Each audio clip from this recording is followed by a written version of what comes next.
Morning बच्चों। शर्मा आपकी class teacher. आज अब आपको 10 पढ़ाएंगे। का नाम है सारंगी।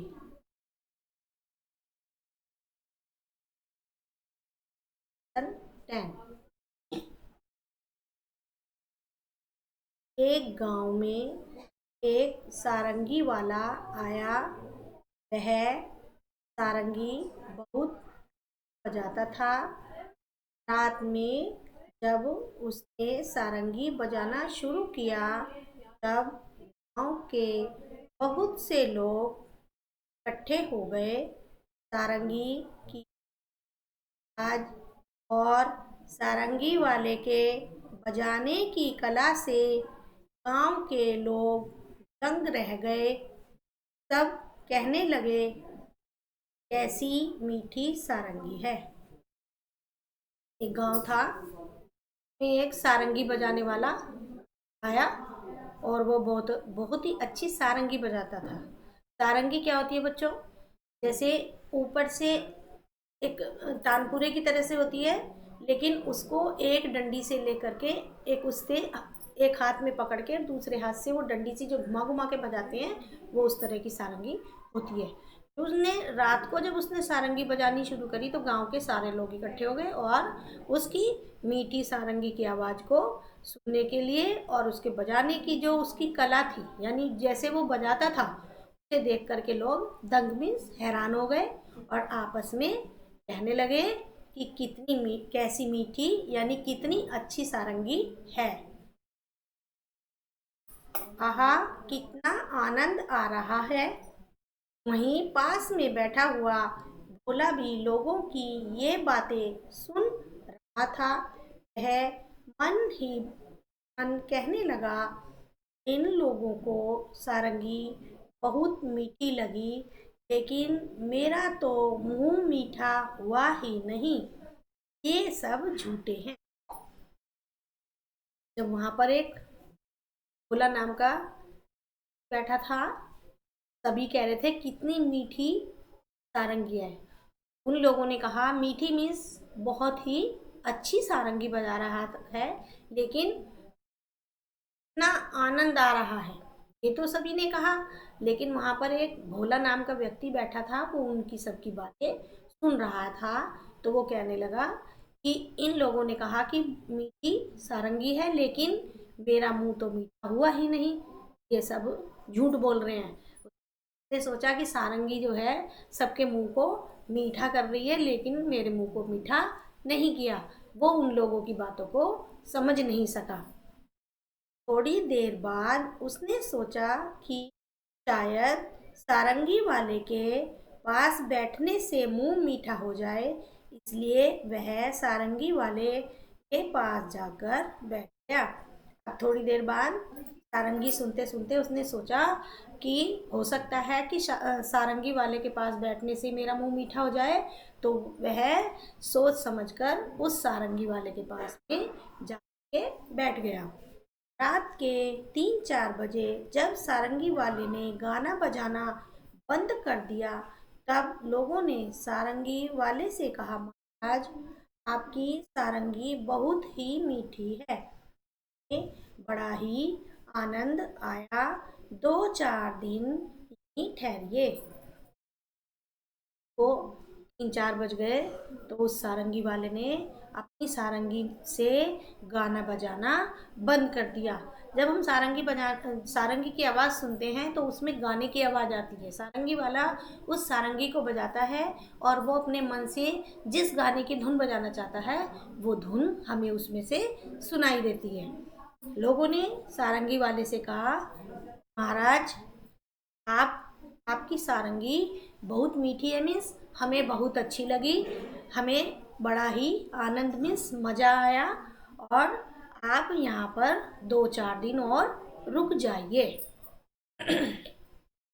ये बातें सुनकर मन ही मन झुंझलाया और सोचने लगा ये लोग झूठ तो नहीं बोल सकते, सारंगी मीठी जरूर है, पर मुझे न जाने स्वाद क्यों नहीं आया।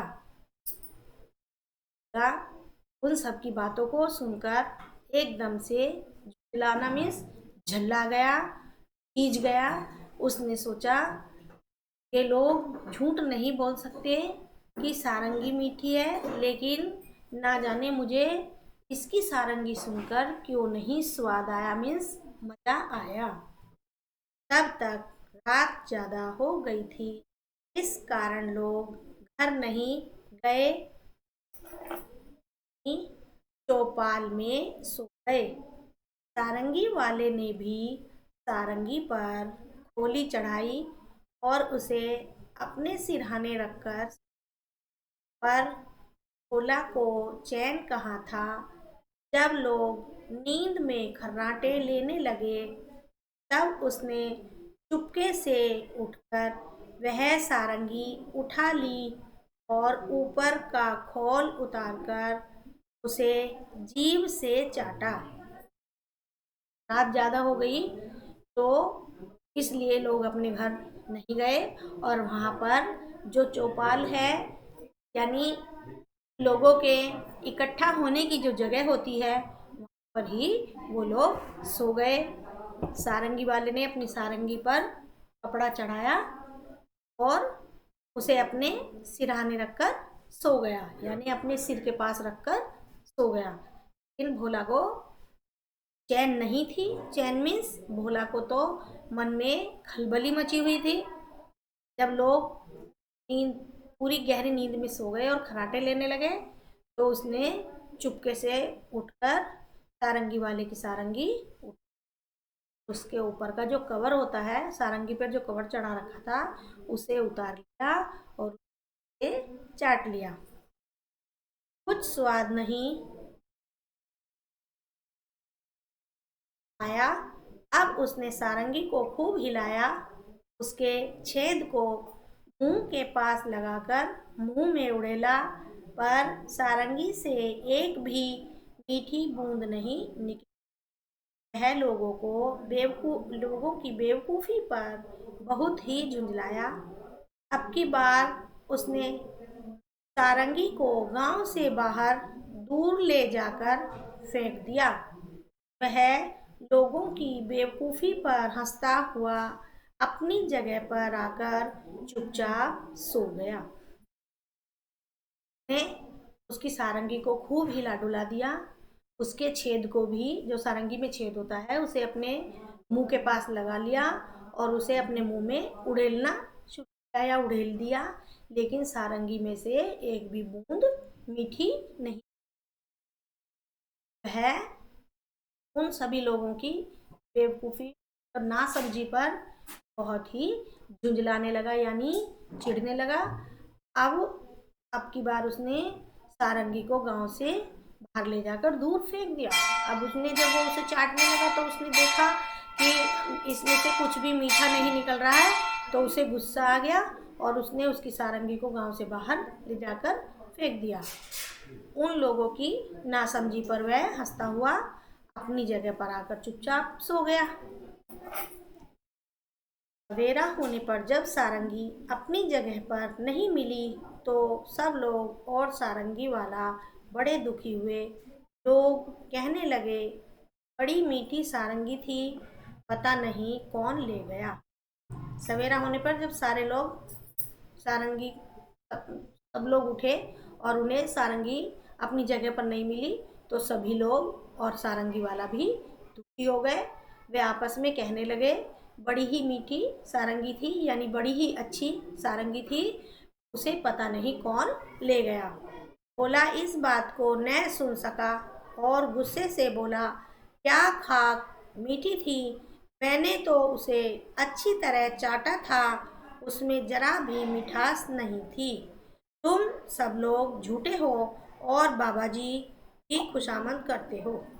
इस बात पर भोला ने उनकी कोई बात नहीं सुनी और गुस्से से बोलने लगा कि मैंने उस सारंगी को अच्छी तरह से चाट कर देखा, उसमें तो जरा सी भी मिठास नहीं थी, या वो तो जरा सी भी मीठी नहीं थी। तुम सभी लोग झूठ बोल रहे हो और ये बाबा जी की खुशामद कर रहे हो या मिन्नतें करते हो। लोगों ने पूछा, पर सारंगी है कहाँ? उसने कहा, गांव के बाहर पड़ी है। बोला कि बेवकूफी पर सिर पीट लिया। लोगों ने भोला की बेवकूफ़ी पर सिर पीट लिया। उसने कहा, लोगों ने उससे पूछ लिया कि सारंगी लेकिन है कहाँ? उसने कहा गांव के बाहर पड़ी है। उसकी बेवकूफ़ी पर लोगों ने अपना सिर पीट लिया।